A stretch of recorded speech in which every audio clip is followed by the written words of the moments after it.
It's Hispanic Heritage Month. The Latin Student Organization, or LASO, has been very busy telling the story of Latinos, but they had time for an afternoon full of laughs. Familia, ya llegué a la casa. Mijo, me hiciste tanta falta a mí. Pero ¿por qué? ¿Para qué porque te pagas y para nada? It was a variety show put on by LASO in the presentation hall, skits, games, and musical performances.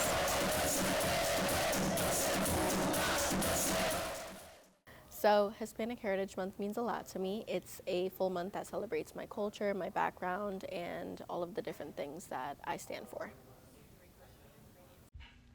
Latino students from different backgrounds come together to share everything they had in common. Montclair has a population of 29.3%, making up a quarter of the school.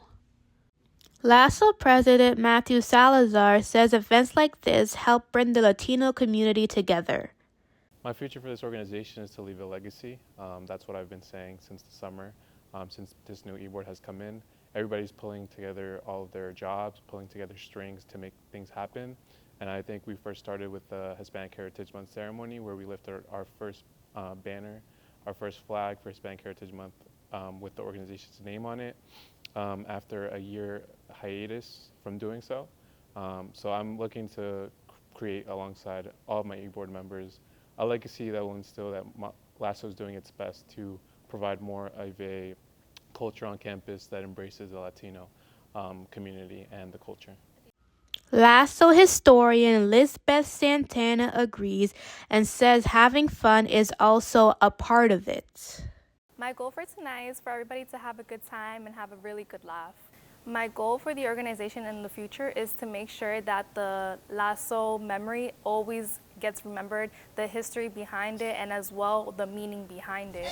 I want it to be where all students who come into this organization feel like it's like their second home. I want it to be a legacy that never ends. The audience members had a great time.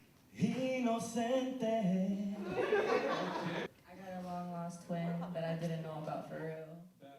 I think LASO Gigante was a very good event to put on for Hispanic Heritage Month, just because it was like based off Sábado Gigante, which is something that like many Latinos grew up watching. So I think it was a good way to connect back to our culture. I think today's event was pretty cool. I think it's a cool way to celebrate Hispanic Heritage Month in a fun way. I think a lot of us laughed, even though it's like a rainy, gloomy day outside. I think a lot of us laughed, had a good time, maybe got out of our comfort zone a little bit. So yeah, I think it was a pretty good event. It was pretty cool, super interactive. So I really loved how interactive it was. It was really fun seeing the dance battles and seeing how everybody came together. I think it's a really great way to help celebrate Hispanic Heritage Month. Community, culture, and fun all came together for one night of laughs and excitement. For Montclair News Lab, this is Anika Morris.